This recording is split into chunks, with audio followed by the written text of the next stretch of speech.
Hoje é o nosso sermão de número 81, na exposição de Provérbios. Estamos finalizando uma grande sessão, são sermões proferidos pelo sábio aqui em Provérbios. Hoje nós vamos começar a reflexão no capítulo número 9. Talvez nós tenhamos umas 3 ou 4 reflexões aqui nesse capítulo. Vamos ler a partir do versículo 1. Assim, a sabedoria edificou a sua casa, lavrou as suas 7 colunas, carneou os seus animais, misturou o seu vinho e arrumou a sua mesa. Já deu ordem às suas criadas e assim convida desde as alturas da cidade. Quem é simples, volte-se para aqui.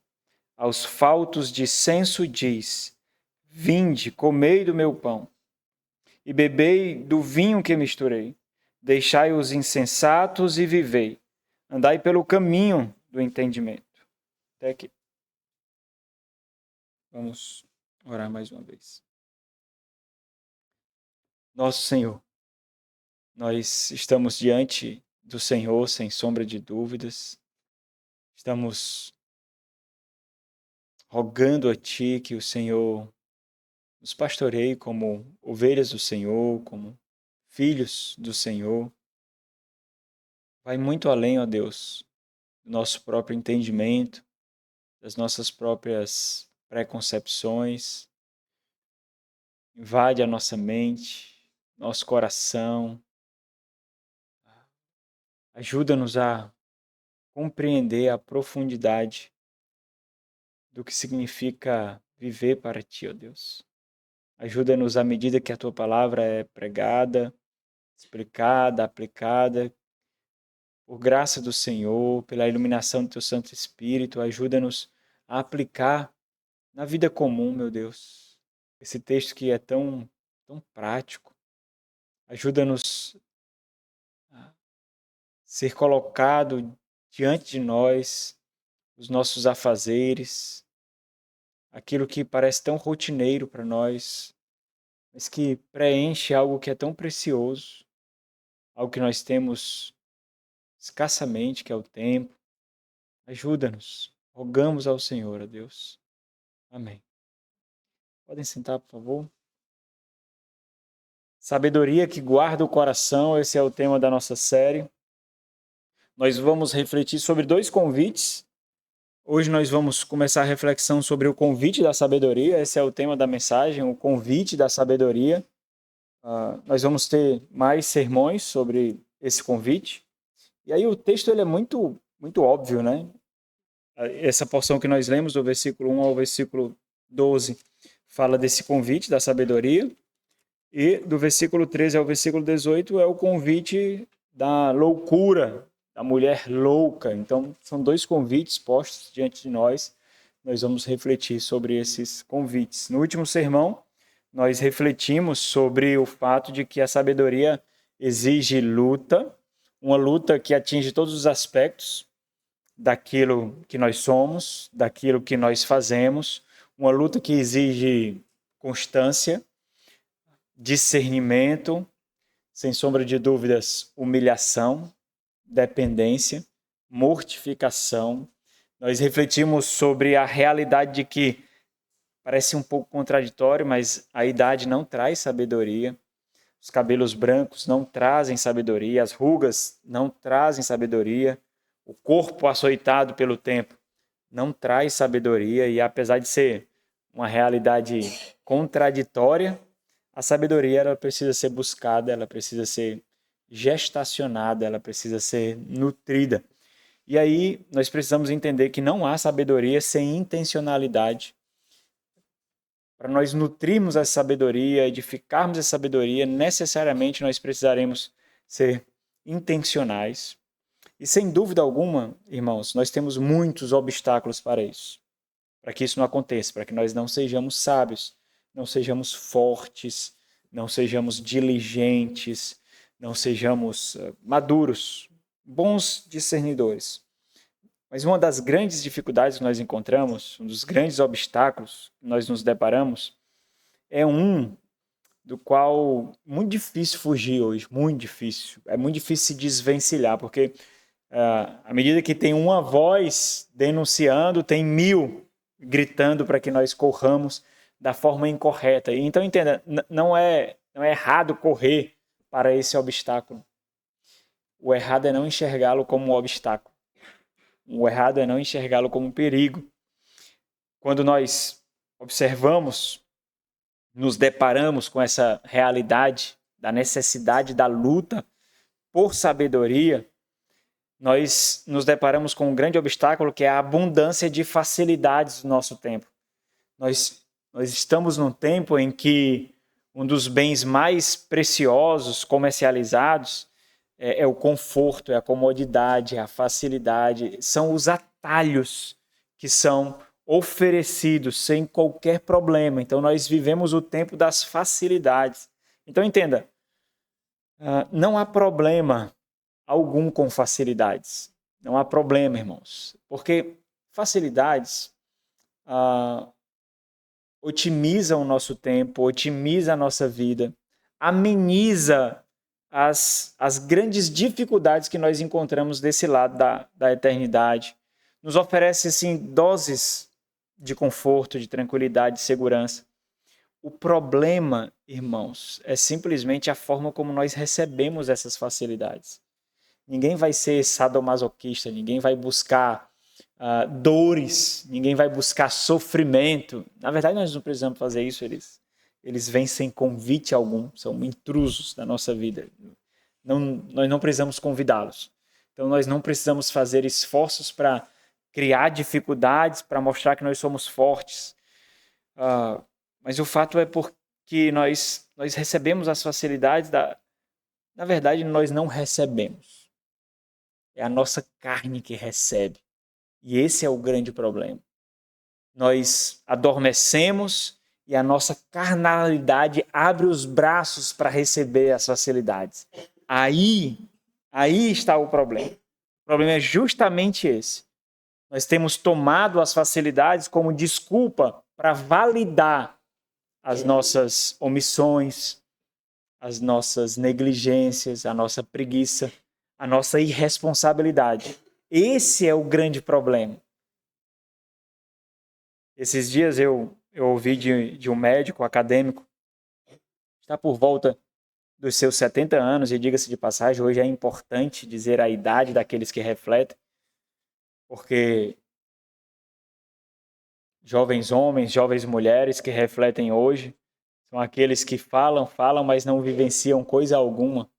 Leem livro, aprendem a lacrar, mas não vivenciam coisa nenhuma do que falam. Então eu estava ouvindo desse médico acadêmico, 70 anos mais ou menos, fazendo uma reflexão muito interessante sobre essas...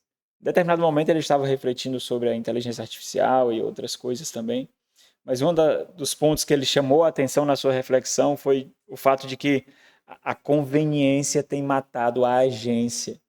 Eu achei muito interessante, porque nós somos a agência, nós somos os agentes, nós somos aqueles que fazem.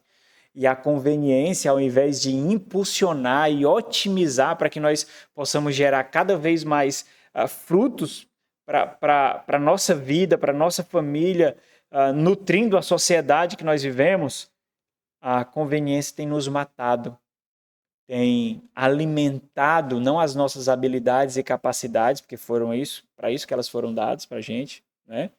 Mas ela tem alimentado a nossa omissão, a nossa preguiça. Nós vemos nas facilidades e nas comodidades uma oportunidade para não fazer muita coisa, para não pensarmos tanto, para não desenvolvermos tanto as nossas habilidades.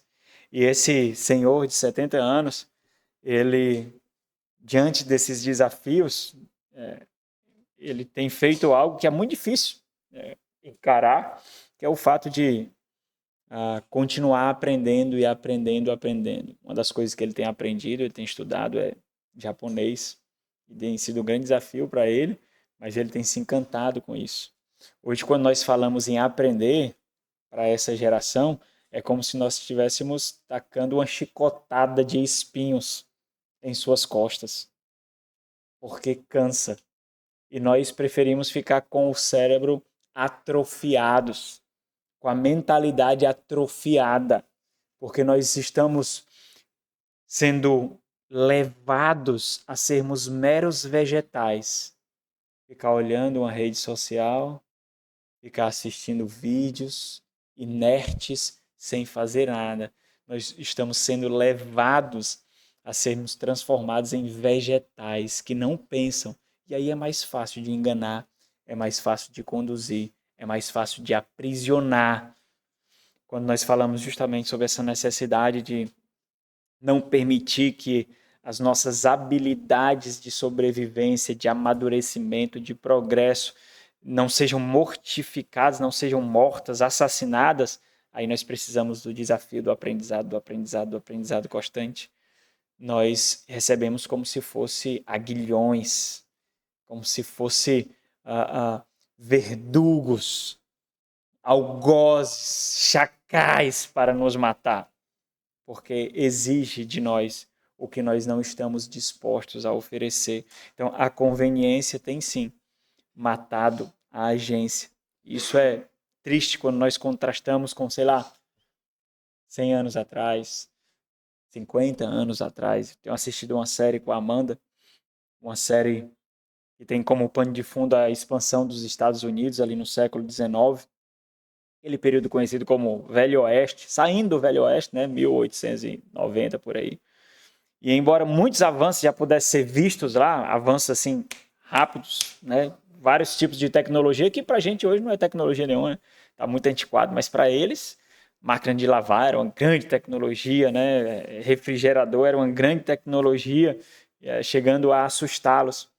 Mas justamente para que esses avanços acontecessem, exigia esforço inevitável, habilidades, luta, suor, intensidade e, sobretudo, genialidade da parte de alguns, para que outros pudessem desfrutar dessas comodidades. Que, por sinal, é justamente assim que acontece. Alguns são instrumentos de avanço para criar facilidade, mas aqueles que usufruem desses avanços simplesmente não evoluem. Por que não evoluem? Se nós temos a capacidade otimizada pelo avanço tecnológico. Mas por que não evolui? Porque se tornam dependentes e limitados daquela tecnologia, daquela facilidade. Esse é o grande problema. Ao invés de nós recebermos esses instrumentos para cavar mais fundo, para acelerar, para avançar, nós recebemos como meras zonas de conforto. E aí é a nossa desgraça. Eu uso várias tecnologias para estudar, muitas tecnologias. Eu tenho tanta assinatura que se eu for olhar no meu salário, vai só assinaturas e assinaturas e assinaturas. E quando eu converso com outros pastores, né, sobre softwares que eu uso para, como o software Bíblico Logos que eu uso para, é o principal software que eu uso para estudar, para fazer estudos bíblicos, pesquisas e fazer tudo relacionado aos estudos teológicos. Geralmente, a primeira coisa que os pastores, que são um pouco mais desligados assim, da tecnologia, pensam é o seguinte: olha que legal, cara, tu dá um clique e cria o sermão, não é? Não precisa mais fazer nada, não. Então quer dizer que tu bota o tema lá e o sermão é criado. Então, entenda, existem ferramentas que, dentro desse software, que otimiza muito isso. Você pode pedir para fazer ilustrações para você, você pode pedir para fazer citações para você, você pode pedir para fazer algumas reflexões para você. E isso é usado de forma extremamente carnal, obviamente, né? Mas quando eu enxergo esses softwares, eu enxergo como uma possibilidade de cavar mais fundo, de ampliar o campo de pesquisa. Na verdade, ao invés de fazer otimizar meu tempo, eu gasto ainda mais tempo, porque existe uma profundidade a mais para ser cavada. Mais. E diante das 1000 ferramentas que o software tem, você precisa ter capacidade de direcionar, discernir, filtrar cada uma delas para cada estudo específico, para cada pesquisa específica, para que você não se perca na amplidão de funcionalidades. Mas geralmente muitos acabam olhando essas facilidades como uma mera desculpa para validar a sua negligência, a sua preguiça e não usar como instrumento potencializador. E é justamente isso que acontece. Alguns desenvolvem as suas capacidades, o seu discernimento, as suas habilidades para que a sociedade avance, para que nós possamos observar as oportunidades e esses que deveriam usar da forma correta simplesmente validam a sua omissão, a sua preguiça, a sua estupidez, a sua ignorância, né? A sua burrice, diga-se de passagem. Mas uma das coisas que tem me chamado a atenção nessa série que eu falei para vocês, que retrata esse período no final do século XIX, é a forma como era divulgado aqueles que eram os foras da lei, aqueles que eram procurados. Hoje seria muito fácil criar uma imagem pela inteligência artificial, seria muito fácil tirar uma foto de alguém ou pesquisar em alguma câmera o retrato daquela pessoa, mas naquele tempo não, o retrato tinha que ser feito à mão. E tinha que ser traços muito realistas, porque para que não fosse pego alguém indevido, alguma pessoa incorreta. E geralmente aquele que era auxiliar do xerife tinha que ter essa habilidade de desenho. Tinha que ter essa habilidade de saber desenhar, colocar os traços específicos das feições, da fisionomia daquela pessoa para que fosse capturado.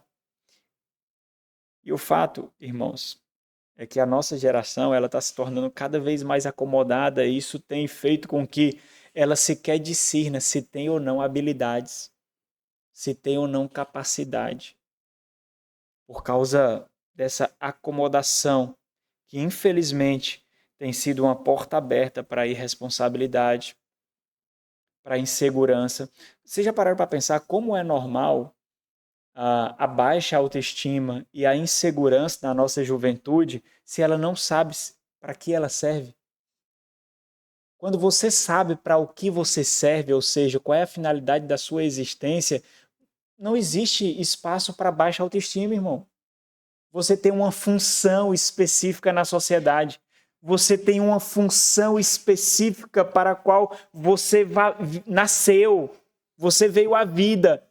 Você se realiza nessa função que você lhe deu. E quando você é crente, você entende que isso se chama vocação. Não tem espaço para baixa autoestima aí. Você é útil para o Senhor. Você é útil para o reino. Você é útil para a sociedade. Então é natural, quando você se depara com a juventude, que simplesmente tem o cérebro atrofiado, tem os músculos atrofiados, tem a mente atrofiada, não se realiza em alguma coisa porque não sabe da sua utilidade, não sabe das suas capacidades, não entende a sua habilidade. Então é natural que a baixa autoestima venha, ansiedade, depressão. É natural. É absurdamente natural que isso aconteça. E aí veio então a acomodação, veio então a necessidade dos pais serem obrigados a criar os filhos até mais velhos, porque se soltá-los eles vão morrer, porque eles simplesmente não sabem o papel deles nesse mundo. E isso atinge todas as áreas da sociedade e adentra dentro da igreja, onde essa falta de capacidade ou de habilidades discernida na sociedade, no mercado de trabalho, no mundo acadêmico, chega na igreja e agora irmãos entendem que, opa, se eu não tenho habilidades, se eu não tenho capacidades, eu também não tenho os dons do Espírito para servir a igreja, e a igreja carece de pessoas para servir. Então, é uma avalanche completa, irmãos. Mais irresponsabilidade, mais insegurança, mais imaturidade e mais dependentes. Mas não dependentes que causam mortificação, humilhação, mas dependentes por causa do seu atrofiamento espiritual, cognitivo, discernidor. Essa realidade já tem inundado tanto a nossa sociedade que é muito difícil lutar contra isso. Muito difícil mesmo. Porque enquanto uma voz denuncia, 1000 fala mais alto. No último sermão, nós nos concentramos no versículo 34, irmãos. Dá uma olhada aí. Ele sintetiza essa intencionalidade. Observa que essa intencionalidade, o que exige, irmãos, o versículo 34 aqui? Tenta vivenciar o versículo 34.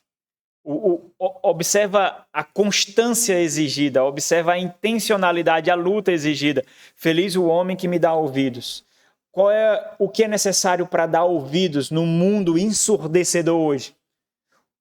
Foco, atenção, discernimento. Observa o que é exigido aqui desse homem. Observa, velando, guardando, em vigília, dia a dia, as minhas portas, esperando as ombreiras da minha entrada.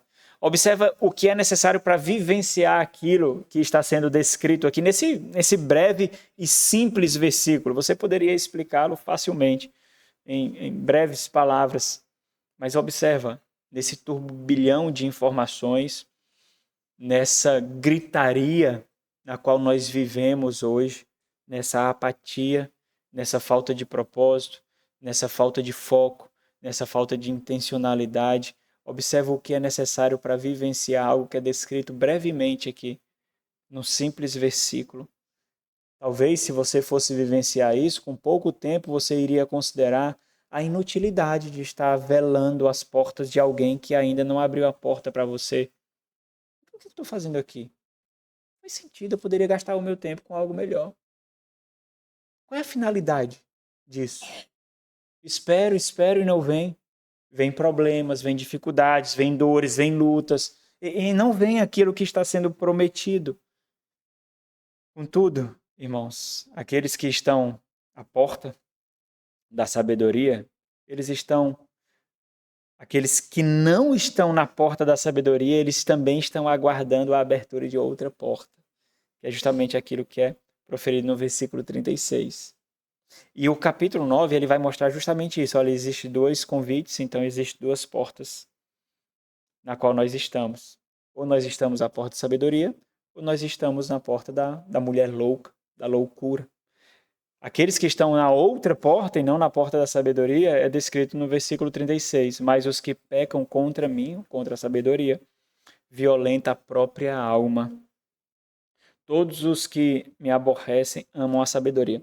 Essa violência causada pela própria alma, elas não são percebidas por nós como violências causadas à própria alma. Por exemplo, todas as decisões que você toma e toda a postura que você tem que cause dores interiores são agressões à sua alma. Você é uma pessoa ansiosa, você está agredindo a sua alma. Você tem inclinações depressivas, você está agredindo a sua alma. Você tem dificuldades existenciais, você está agredindo a sua alma. O grande problema é porque nós não fazemos essa leitura. Eu estou agredindo a minha alma. Daí então é difícil fazer o diagnóstico. Como eu estou agredindo a minha alma? Nós simplesmente não conseguimos isso. Provérbios, capítulo 9, desenvolve justamente a entrada daqueles que estavam aguardando em cada uma dessas portas. Tanto a espera quanto a entrada revela algo muito importante aqui. Revela o coração de cada um tipo dessas pessoas. Nós só entramos porque o nosso coração consentiu. Entenda, nós ouvimos vozes, mas é o que está no nosso coração que vai determinar se essa voz deve ser aceita ou não. A sabedoria fala como seu coração se comporta. A loucura fala, e eu estou usando a terminologia aqui no versículo 13, como o seu coração recebe essa fala. Observa novamente o versículo 1 do capítulo 9. A sabedoria edificou a sua casa, lavrou as suas 7 colunas, preparou tudo, carneou, quer dizer, ele abateu os animais, né, matou os animais para fazer a alimentação, misturou o seu vinho e arrumou a sua mesa, já deu ordem às suas criadas, observa toda a solenidade e assim convida desde as alturas da cidade. Quem é simples, observa que existe uma auto-reflexão aqui. Aquele que carece de ajuda, aquele que carece de discernimento, quem é simples, volte-se para aqui. Aos faltos de senso diz, ele está direcionando, nós vamos refletir nesses versículos propriamente dito, aqui é a introdução, mas ele está direcionando aquelas pessoas que são mais influenciáveis. Né? O versículo 13 agora, a outra porta, o outro convite. A loucura é a mulher apaixonada, ardente. É aquela que você diz, aqui eu tenho vida, aqui eu tenho contentamento, aqui eu tenho felicidade. Eu sei o que é viver experimentando isso. É a volatilidade passageira que conduz à morte. A loucura é a mulher apaixonada, é ignorante e não sabe coisa alguma. Olha como ele mostra um contraponto da sabedoria. Assenta-se à porta de sua casa, nas alturas da cidade, toma uma cadeira para dizer aos que passam e seguem direito o seu caminho. Quem é simples, volte para aqui. É o mesmo convite, né? Voltado para as mesmas pessoas, sendo direcionados aí para aqueles que são simples e assim por diante. Então, usando a perspectiva puritana, irmãos, a qual nós refletimos algumas pregações atrás, a respeito da identificação da sabedoria aqui, em Provérbios, a sabedoria identificada pelos puritanos como o Senhor Jesus Cristo, observando essa preparação da casa, essa edificação, é impossível não sermos remetidos para as próprias palavras do Senhor Jesus Cristo no Sermão do Monte, sobre aqueles que ouviram e por ouvirem edificaram a sua casa sobre a rocha. Um convite é feito. Você recebe ou não, mas o fato de você receber ou não, você está edificando a sua casa sobre alguma coisa. Vamos lá em Mateus capítulo 7. E é interessante porque, inclusive, os contextos aqui são muito parecidos. Se tem a sabedoria bradando para que nós ouçamos, tem o Senhor Jesus Cristo fazendo a mesma coisa. E ele começa justamente assim essa porção, Mateus 7, 24. Aqueles que ouvem a exposição dos motivos para dar ouvido a uma voz. Versículo 24 do capítulo 7 diz assim, ó, todo aquele, pois, que ouve estas minhas palavras e as pratica, será comparado ao homem prudente. Lembra lá, feliz o homem, será comparado ao homem prudente que edificou a sua casa sobre a rocha. E caiu a chuva, transbordaram os rios, sopraram os ventos e deram com ímpeto contra aquela casa que não caiu, porque fora edificado sobre a rocha. E todo aquele que ouve estas minhas palavras e não as pratica será comparado a um homem insensato que edificou a sua casa sobre a areia. Então, observa, a semelhança daquilo que acontece lá em Provérbios, ou seja, sempre existe um convite para nós, sempre existe uma casa a ser adentrada, e aqui, fazendo a analogia, sempre existe uma casa sendo edificada. Se nós ouvimos, nós edificamos. Se nós não ouvimos, nós edificamos também. Aquele que não ouviu é um insensato e edificou a sua casa sobre a areia. E caiu a chuva, e transbordaram os rios, e sopraram os ventos, e deram com ímpeto contra aquela casa, e ela então desabou, sendo grande a sua ruína. Agora volta lá para o capítulo 9. Observa isso aqui, irmãos. Nós não vamos refletir agora, mas é importante você entender porque fica um contexto aí para a próxima reflexão. A insensatez e a simplicidade do entendimento, do discernimento, é algo que deve ser passageiro em nossas vidas, não deve perdurar. Aqueles que são identificados como simples agora, eles são identificados como simples para serem levados à sabedoria e à maturidade. Quando essa simplicidade ela perdura, ela se torna uma enfermidade, ela se torna uma doença, ela se torna uma deficiência. A ingenuidade só pode caminhar com mãos dadas conosco até certo ponto, irmãos. A ingenuidade que faz parte desse processo de crescimento, amadurecimento, ela caminha conosco. Nós vemos várias crianças aqui. Essas crianças têm os seus traços de ingenuidade. E é bonito, né? Nós vemos as falas ingênuas das crianças, é bonito. Agora, um jovem sendo ingênuo é estúpido. Um adulto sendo ingênuo é absurdamente contraditório, não tem graça, não é bonito. Nós vemos a ingenuidade das crianças proferindo algumas coisas e nós rimos. Nós vemos aquela inocência e nós rimos. Nós achamos que coisa fantástica. Olha a beleza de ser criança, cara. Vontade de abraçar, né? Mas um jovem causa repulsa, dá ânsia de vômito. É justamente essa enfermidade que tem se propagado, a simplicidade, a estultícia, a ingenuidade, a inocência num certo nível de vida, numa certa etapa da nossa vida, é estupidez, é inocência para crianças, estupidez para os adultos. Os mesmos comportamentos, os mesmos traços, as mesmas feições. Então, o sábio aqui, ele enfatiza que, e aí presta atenção nisso, que o ponto aqui que nós vamos focar hoje é no coração. O que vai determinar se você aceita o convite não é o seu coração. Então, o ponto do sábio é o seguinte: a chave de acesso a cada uma dessas portas é o seu coração. É o seu coração que vai abrir ou não essas portas.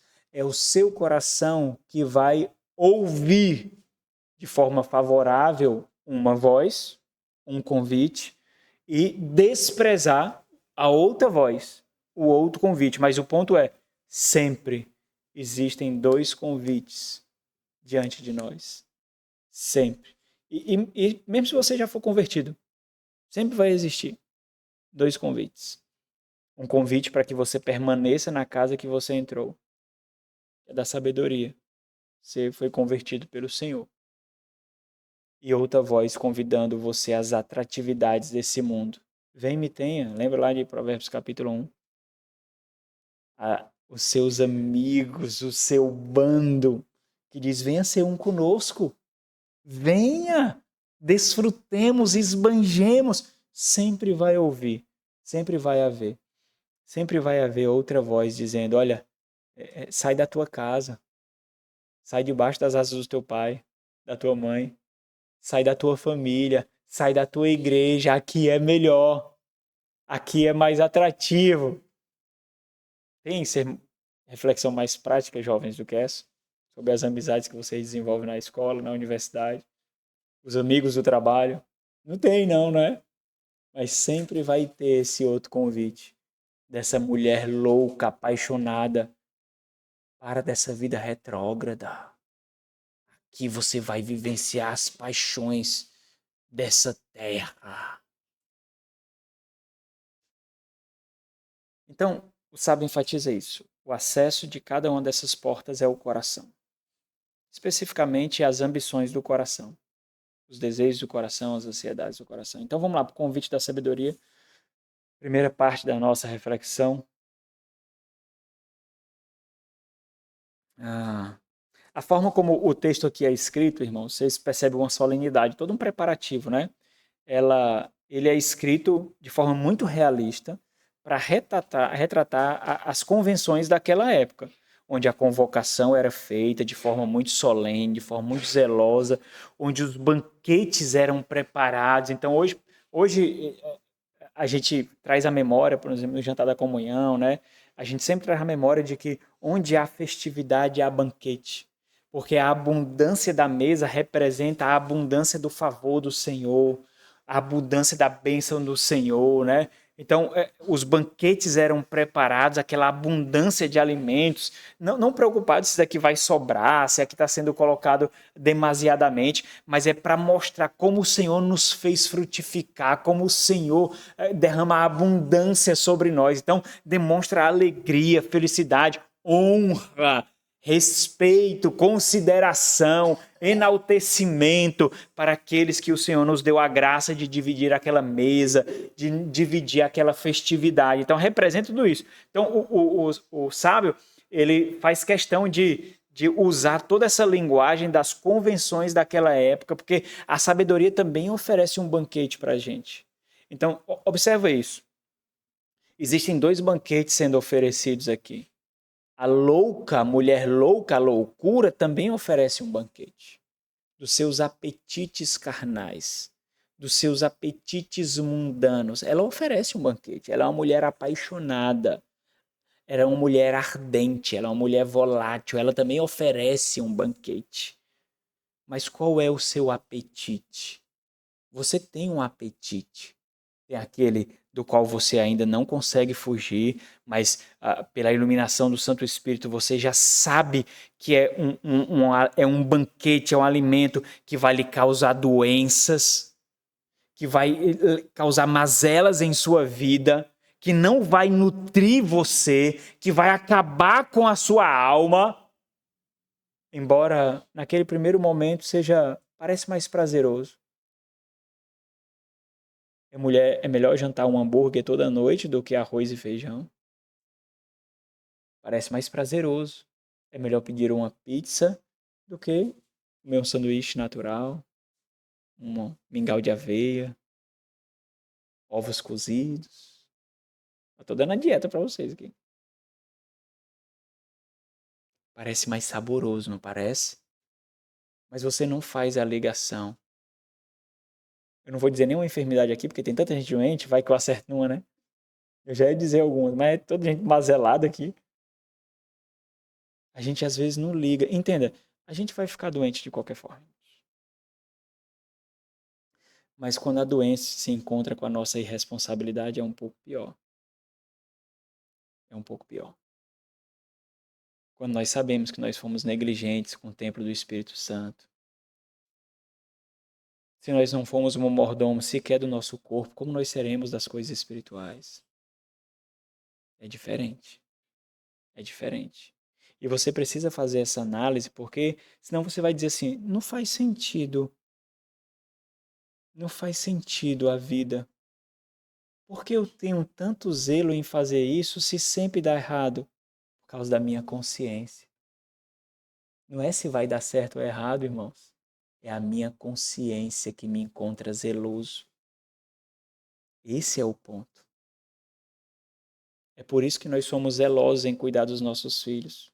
Porque eles podem crescer e tomar uma decisão que vai por água abaixo tudo que nós fizemos a vida toda.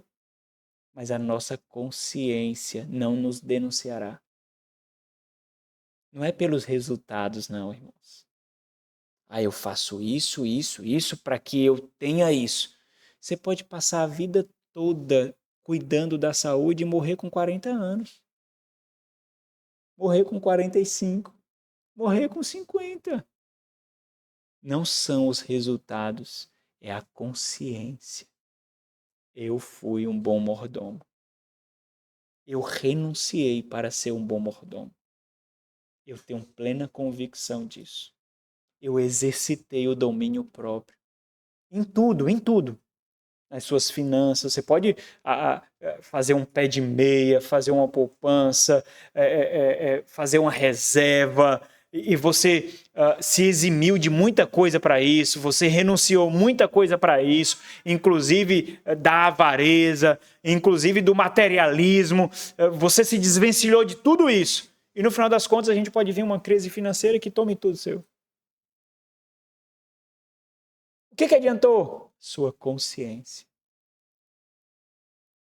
A sua carne não lhe dominou. Não são os resultados. O resultado não depende da gente não, irmãos. Nós vivemos num mundo completamente instável. Não existe segurança.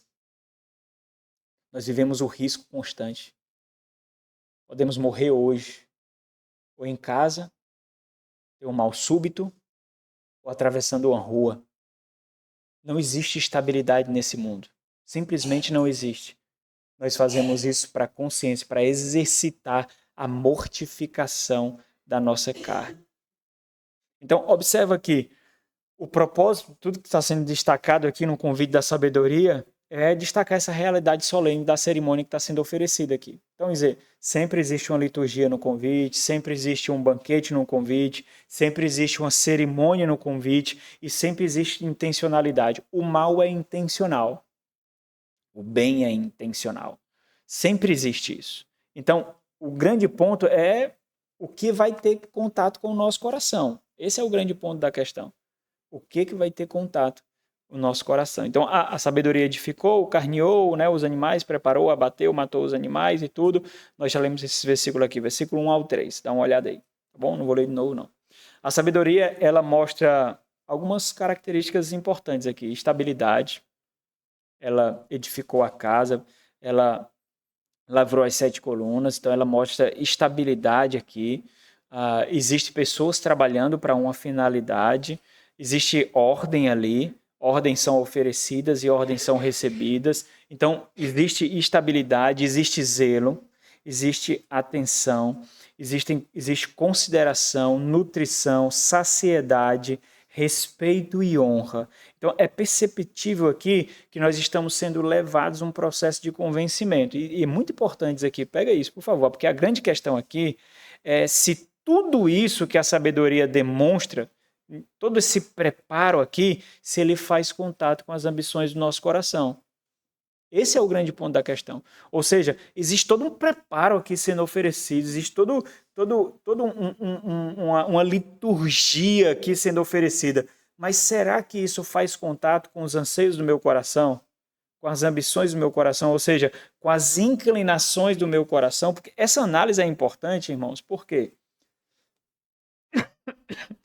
Porque para muitos isso não é convidativo. Olha como é retrógrado. É muito retrógrado. Lavrou as 7 colunas. O que significa? Eu sou jovem, olha a minha idade, essa linguagem nem cabe mais. Lavrou as 7 colunas, deu ordem às suas criadas. Ninguém fala mais assim não, pai, mãe, ninguém fala mais assim não. A gente tá novo tempo, noutra vibe. Sabe, você assiste alguns filmes, ou vê em filmes mesmo, né? E você vê o pai e a mãe querendo ser descolado com o filho, né? E ele acaba dizendo um termo para o filho ou para a filha que ele usou na época da sua juventude. Olha aí, um brotinho ali, meu filho. Olha, brotinho, tem brotinho não, né? Um brotinho, né? Não, uma menina bonita, um brotinho ali, filhão. Aí ninguém fala mais isso não. Coisa antiga, pai, ninguém fala mais isso não, né? É justamente isso que acontece aqui. Se não tiver pontos de contato no seu coração com isso que está sendo oferecido aqui, simplesmente o convite não vai ser atrativo para você. Não interessa para você. Não importa. E essa análise é muito importante porque, para alguns, toda essa estrutura, toda essa ordem, todo esse zelo pode ser chato, pode ser enfadonho, pode ser antiquado, pode ser sem graça. Isso aí, tudo que você falou parece muito legal. Eu acho que dá muito trabalho, mas olha, não tem atratividade nenhuma para mim, não. Falando isso, parece que eu estou me referindo a um gosto pessoal, né? Mas não. É a estutícia que faz você não perceber que você está mostrando o seu coração. É isso. É justamente a sua simplicidade. A sua falta de senso, como é descrito aqui. Por isso, não aceitar o convite significa expor o coração. Eu não aceitei o convite. Olha, isso é uma questão pessoal. Sério. É porque eu não gosto desse jeito. Sério. É porque eu não gosto desse tom. Sério. É porque eu não gosto dessa forma. Sério. Então, o convite que está sendo direcionado a nós, ele não faz contato com o nosso coração ou ele faz contato com o coração dependendo das inclinações, ambições e apetites do meu coração. Então, isso quer dizer que nós não quer dizer que nós não temos anseios definidos ou mesmo que não existe nada demais. Nós simplesmente não queremos. Por que você não ouve? Não sei. É porque eu só não escuto mesmo. Não é nada. Não é assim que acontece com os nossos filhos, não é? Acontece isso. Por que você fez isso? Não sei. Por Por que você não me deu ouvidos? Por que você não me obedeceu? Por que você não aceitou fazer aquilo que você sabia que ia fazer e por que você não considerou que é errado diante de tudo que eu falei? O que você pensou quando tomou essa decisão? E inúmeras vezes, especialmente entre crianças e jovens, a resposta ela consiste em variações de ingenuidade. Vocês já perceberam? Assim, eu não pensei em nada, eu só fiz.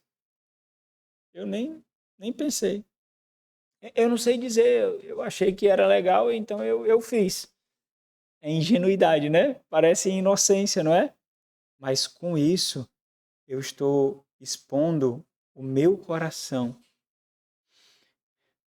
Parece que alguns realmente procuram se esconder por trás das paredes da ingenuidade. Parece que dá certo. As paredes da ingenuidade, da inocência. E em alguns aspectos pode ser verdade. Em alguns aspectos pode ser verdade. Mas isso não exclui o fato de que o seu coração fez uma escolha. Porque você foi para trás dessa parede. Você usou ela como escudo. Por que crianças, desde novinhas, mentem sem ninguém ensinar? Porque ela esconde. Ela sabe que é errado. Ela sabe que fez besteira. Caso contrário, ela não esconderia. E algumas vezes a gente percebe isso, não percebe? O fulano faz alguma coisa, a criancinha faz alguma coisa e fala assim, expondo a ingenuidade ou a inocência. E diz, olha aí, eu nem tem noção. Mas outras vezes não é assim. Outras vezes a sua ação não é no vácuo. Porque quando ela está fazendo, ela está escutando a voz do seu pai e da sua mãe. Ela está escutando. É por isso que ela esconde. Caso contrário, ela não esconderia. Ela está fazendo e está escutando, então ela esconde. Agora, por quê? Crianças, jovens, porque ainda insistem em se esconder atrás das paredes da inocência e da ingenuidade. Como se isso fosse livrar elas. Entenda, até nesse ato de buscar esconderijo por trás dessas paredes, isso quer dizer que você aceitou um convite. Você fez uma escolha. Você está expondo o seu coração. Por que não fez da outra forma? Por que não fez a outra escolha? Por que não ouviu a outra voz? Portanto, observe, existe um convite feito a nós antes mesmo do convite da sabedoria e da loucura. Então, antes desse convite que eu estou expondo para vocês, da sabedoria e da mulher louca, da loucura, conforme nós vemos Provérbios capítulo 9, antes disso, existe um convite feito a vocês. E o que vai determinar se vocês vão aceitar o convite da sabedoria ou o convite da loucura é o aceite do convite que é feito para vocês aqui, ó, no coração. Antes de vocês aceitarem um desses dois convites, nós aceitamos um convite que vem antes dele. É um convite silencioso, é um convite oculto, é o convite do seu próprio coração. É esse convite do seu próprio coração que vai determinar qual banquete você vai desfrutar. Qual banquete? E para que isso aconteça, existe uma série de fatores atuando no nosso interior, irmãos. Processando, sabe? Fazendo cálculos. E talvez você não perceba, não. Existem muitos processos aqui acontecendo, ó. Muitos. Cálculos sendo feitos. Faço ou não faço, dá certo ou não dá, é bom ou não é, vale a pena ou não vale, quais as consequências ou não. Uma série de processos aqui sendo feitos. A estutícia não nos faz perceber a simplicidade, a falta de senso, a imaturidade. Mas o fato é que está aqui, ó. Algo está acontecendo aqui, ó, muito importante. E algumas vezes nós deixamos transparecer alguns resquícios disso, para que as pessoas que estão ao nosso redor sejam utilizadas por Deus como instrumentos redentivos para nós, como instrumentos de edificação para nós, como instrumentos de resgate, como a voz do contraponto. Você está indo por outro caminho aí. Aconteceu isso, não foi? Por que você fez dessa forma? Olha, eu percebi o seu comportamento naquele dia assim. Fulano, por que aquela roupa, hein? Você não estava vestida legal ali, não. Geralmente eu não vejo você vestida assim, não. Mas naquele dia você estava vestindo aquela roupa lá. Por que isso? E aquela postagenzinha? Não estava muito sensual, não? Olha, aquela postagem é um pouco contraditória. São resquícios. Nós escondemos e damos espasmos. Algumas vezes isso acontece. E aquelas pessoas que estão ao nosso redor, que realmente se preocupam com o nosso destino eterno, com a nossa alma, aquelas pessoas que estão atentas a nós por cuidado e amor, não por supervisão pecaminosa, controladora, mas por cuidado e amor, aquelas pessoas percebem. Algumas vezes você já recebeu a visita dessas pessoas? Já? Agradeça a Deus, porque para chegar até você causa muita indisposição. Não é fácil, não. Não é fácil. Quando isso acontece, Satanás, e eu não quero dizer que não aconteça assim, infelizmente existem muitas igrejas que não são igrejas e muitos crentes que são carnais não são crentes. Mas nós temos o ímpeto de receber essas pessoas como pessoas invejosas, pessoas que querem ser melhor do que nós, pessoas que só querem exibir a nossa ferida para machucar. Não é assim que nós recebemos às vezes? E aí quando isso acontece, nós acabamos brigando com essas pessoas. E você não viu fulano não que fez a mesma coisa? E você não viu fulana não também, que usou a mesma roupa? E você só tá olhando as minhas redes sociais agora e a da fulana. Olha como nós desprezamos. Eu sei que acontece isso.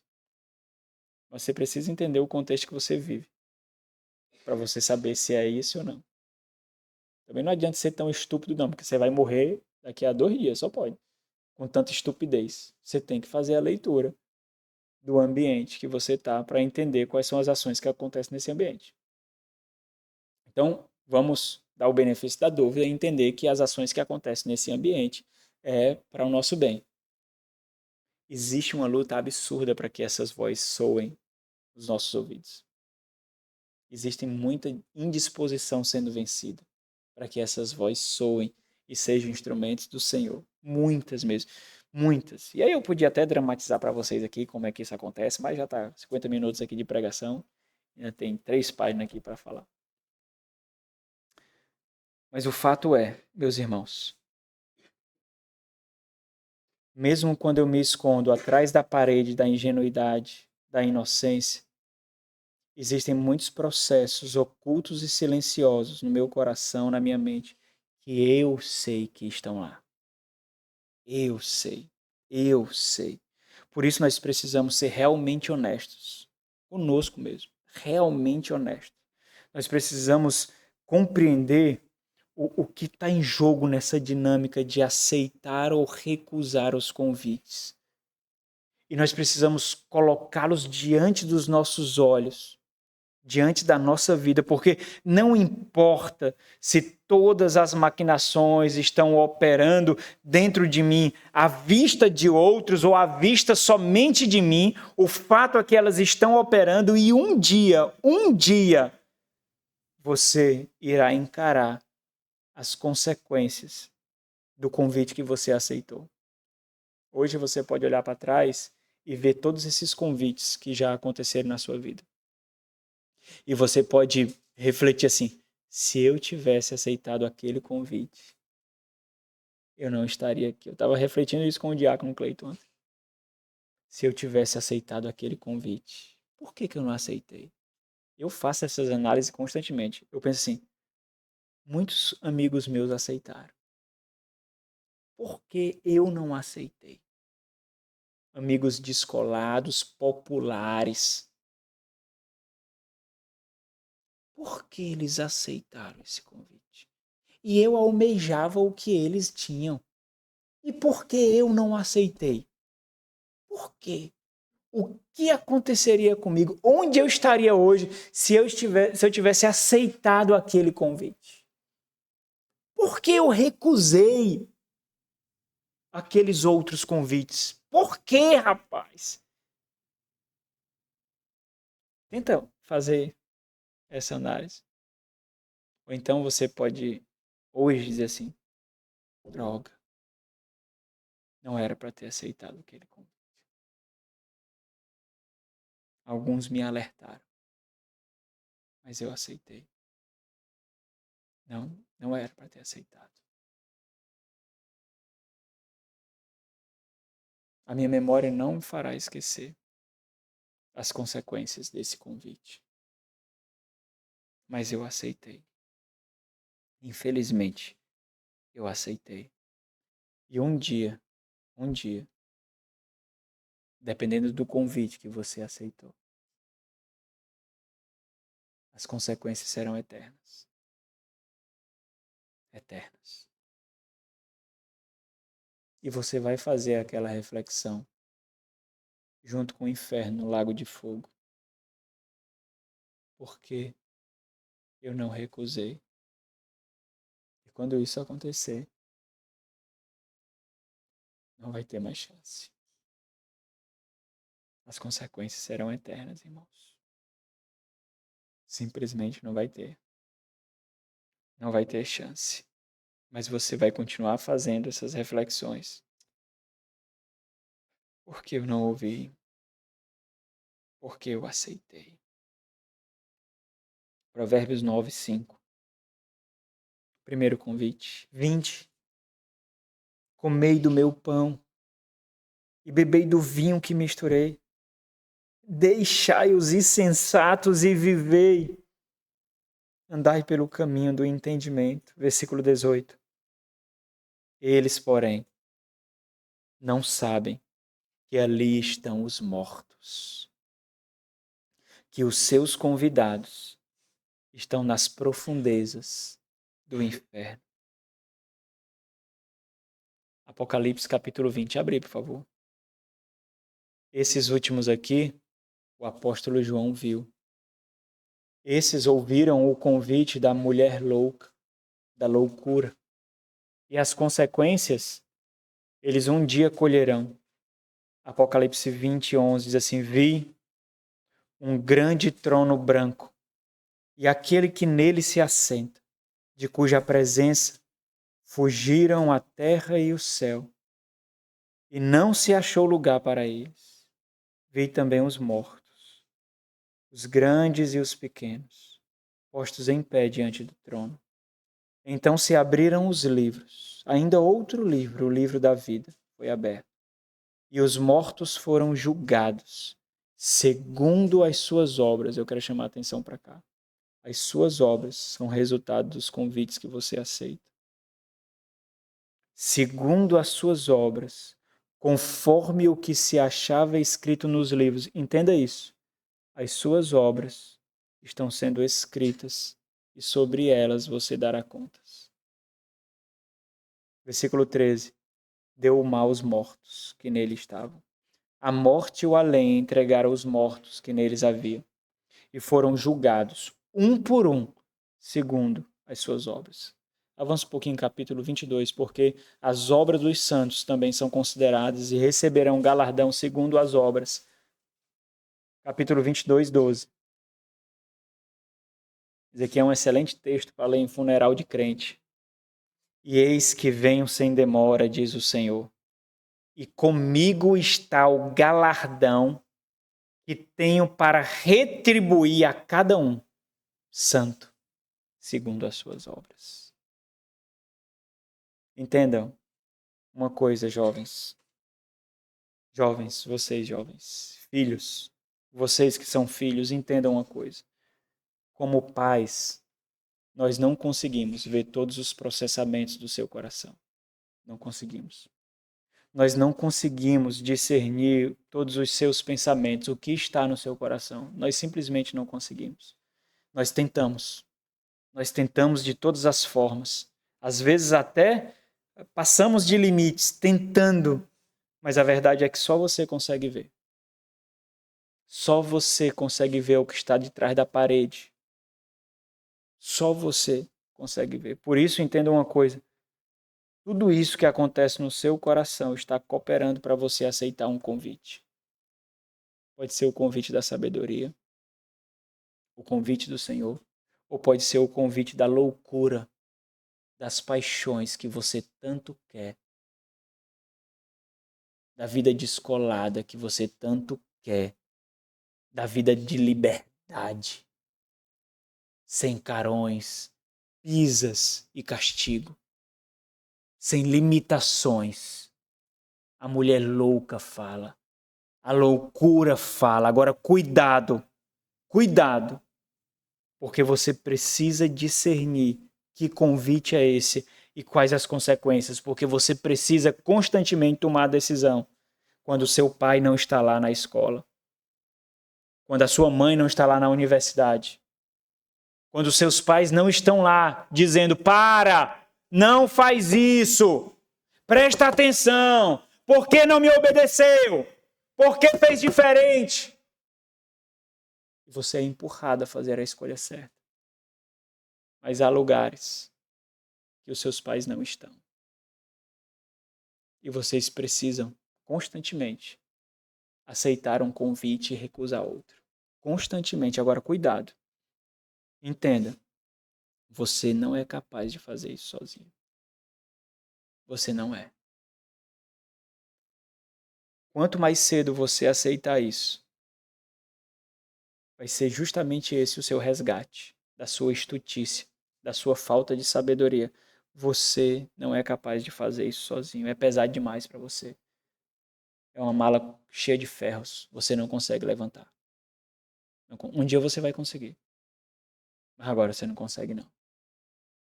Você simplesmente não consegue.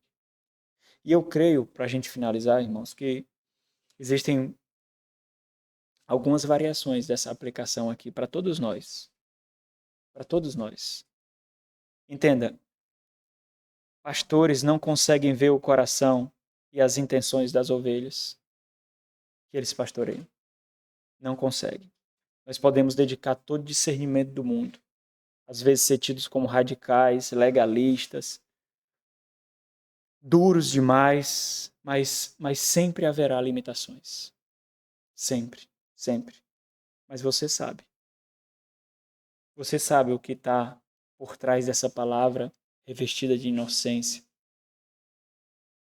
revestida de ignorância. Você sabe o que está aí. É muito duro às vezes. Às vezes a gente intencionalmente deixa algumas pessoas nos fazer de tolos mesmo. Porque nós recebemos algumas respostas e nós sabemos que não é aquela. Nós sabemos que a resposta que nós recebemos não é aquela que está sendo dita. Mas tudo bem. É o que aquela ovelha quer dar. Então tudo bem. Mas nós sabemos. E rogamos a Deus para que aquela ovelha não continue de trás daquela parede. Porque daqui um dia aquela parede vai crescer tanto que aquela ovelha vai ser inalcançável. Vai ficar tão espessa aquela parede, vai ficar tão alta aquela parede que vai ser inalcançável. Não vai dar para pegá-la em sua mão, pegar em sua mão. Você sabe o que está aí. Você sabe o que está por trás dessas palavras, você sabe o que está nesses processamentos interiores. Você sabe. Agora, cuidado. Não seja o seu pior sabotador. Não seja. Essa voz, filhos, jovens, ovelhas, essa voz que causa tanta repulsa, só causa repulsa se vocês não perceberem o tom de salvação, de edificação, de amor, de cuidado dos seus pais, dos homens e mulheres de Deus que Ele colocou, que são raros. Oh, irmãos, são impressionantemente raros. Raros. Pais que não querem ver vocês como doutores, concursados, juízes, vencedores da sociedade, mas querem ver vocês como servos de Deus. São poucos, poucos. Pastores de verdade, que calam o choro e a dor das lutas silenciosas e anônimas para cuidar de outras feridas. Ah, irmãos, são raros, são impressionantemente raros. Um convite é feito para vocês todos os dias. Todos os dias. E vocês sempre aceitam um.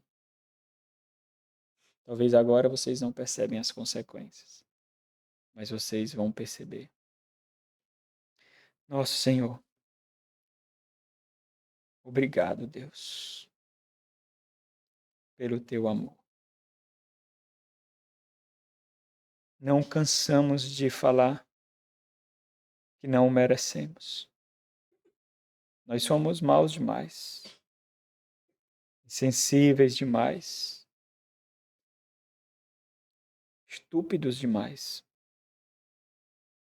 Eu sei que às vezes nós não conseguimos fazer essa reflexão porque esse mundo não cansa de dizer que nós temos valor, que nós somos poderosos, que nós somos vencedores.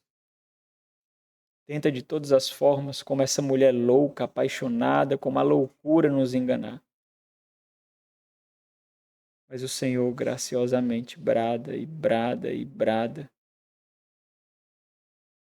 E nós te agradecemos por isso, ó Deus.